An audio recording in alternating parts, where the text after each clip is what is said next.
Hey everybody, this is my first YouTube video, so I'm going to do my best to get straight to the point, but I'm also going to be reading from notes, so my eyes are going to be darting off the screen quite regularly. You're either here because you searched Dave Karofsky or Max Adler, or you followed one of the many links I'm planning on leaving all over the place.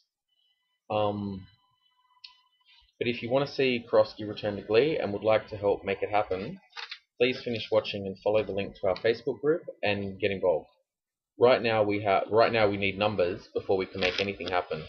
But we are planning some kind of action soon, either a letter writing campaign or something I've dubbed Operation Cake Topper, which would involve those of us who want to sending in as many cake toppers as we can find to Fox and the writers producers of Glee. The wedding toppers, of course, being a reference to the wedding cake topper that Karofsky took off Kurt in season 2. And the fact that many fans would like to see Karofsky return the wedding topper to Kurt, and actually Kurt to accept the apology from Dave. So I thought that I would talk about the character of Dave Karofsky and what he means to me, and why I think it's important that he's returned to Glee. Even if it's just to finish his story correctly, um, not leaving him, friendless, motherless, and recovering from a suicide attempt. Um, but honestly, a recurring supporting character role would be ideal. Um, so I only started watching Glee late last year.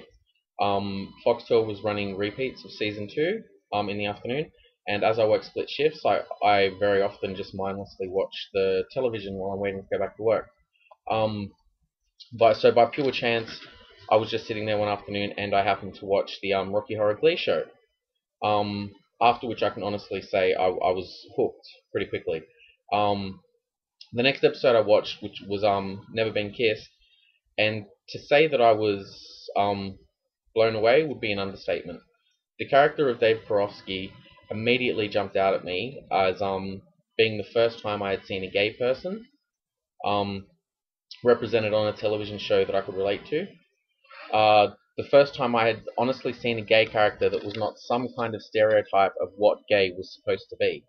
The main reason I felt this way was because when I was in high school, I was Karofsky. I was lashing out at any target I could find, um, aggressively, violently. Um, at the time, 14-year-old, 15-year-old logic, I thought that if I was harassing people and pointing out what was wrong with them, um, people wouldn't notice that there was something wrong, that I thought there was something wrong with me at the time. Um, that I wasn't really one of the guys, no matter how hard I tried to be. Um, I was lucky enough to have friends and family that supported me through everything, and it helped me come to terms with myself and helped me realize just how wrong, you know, my behavior was. To say that it was a long and hard road to get to the point where I wasn't, lashing out first, where I wasn't being the aggressor, figuring, you know, if I was attacking them, they weren't attacking me. So I've never spoken about this in a public way before. So doing so on the internet is a little bit difficult. But I had suicidal thoughts on more than one occasion when I was younger. Um, the idea of just letting it all go, all of the confusion and anger, it seemed so easy then when I considered that, I would never have the things that I was supposed to want. I was never going to have a wife and kids and a house and, all the regular things that regular people are supposed to want. Um, and, when you're 15, that can just seem like the end of the world, you know? Um, that I couldn't have these things if I was gay. Um, but I came through it okay, luckily. Um, but the fact that many other people didn't is a reminder of just how lucky I am. Seeing Dave go through these things on Glee spoke to me in volumes. It brought back feelings I had long forgotten, brought them back to the surface. Things that I never should have forgotten are things that made me who I am today. Um, so if as a fully grown man who, a long time ago I dealt with my pain and confusion over being gay, if the character meant so much to me and spoke to me so much, I can't even imagine the effect Frosky's story might be having on someone who was still in that situation, who still was angry and confused and didn't see any hope. So thinking about the effect that it might be having on, someone who's in that situation now, someone who's dealing with the same feelings I had to deal with, um, being gay but not being gay enough. I know it sounds stupid, but when all you see is Will and Grace gay, you start to think that maybe being gay is all you are, maybe being gay is all you can be.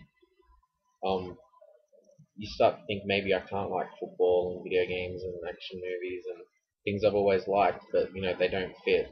Get the gay. Um, I have to start liking gay things.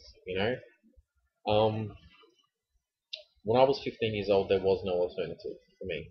There was no role model, no one I could look to and say, that's the kind of gay man I want to be. Um, or even just to see a happy gay man and say, he's happy, I can be happy too. So when I think about the kids who are watching the show and identifying with Dave's character, um, only to have to deal with watching the suicide attempt and Kurt's "It Gets Better" speech, I can't help but think about the effect it will have on them. It's more or less saying, or at least it seems to me that it's saying, Kurt came out and it was okay because he was feminine and he acted gay, so people weren't surprised that he was gay.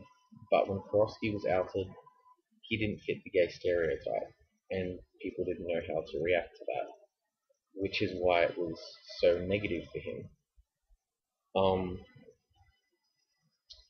he was pretty much immediately ostracized by his friends and family and driven to suicide rather quickly, which, I'm sure happens, and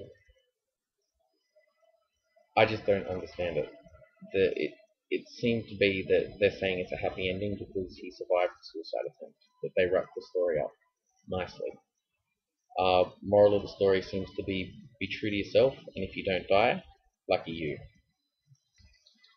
Part of me thinks they would have been better off letting the character of Dave Frosty die and showing us the effect that it had on his family and friends. If they had no intention of bringing the character back and actively showing us his life getting better, fantasy sequence aside, I think it would have been a better way to finish the story than him simply disappearing. Um, I get that they were referencing the It Gets Better campaign, um, and maybe a few years ago that would have been enough, but at this point in time, for a show as big as Glee, to be telling kids that are in pain now that is something they should endure because it will get better someday, I just don't think it's enough anymore. Um, but I don't want to get bogged down in politics of all that. I just I want Dave Karofsky back on the league, and I know there are plenty of other people who do as well. He's an amazing character, and he will make a great show even better. So if you're interested in getting involved in our group, please follow the link, join our Facebook page.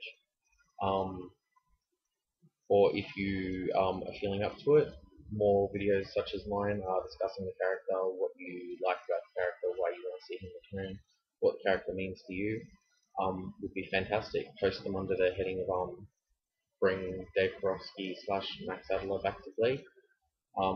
Link all the videos together, link them to the Facebook page. That'd be great. Uh, so I guess that's it. Thanks for watching. And I hope you join the group and we'll hear from you soon. And I guess I'll just finish by saying Dave Karofsky matters and his story is not over.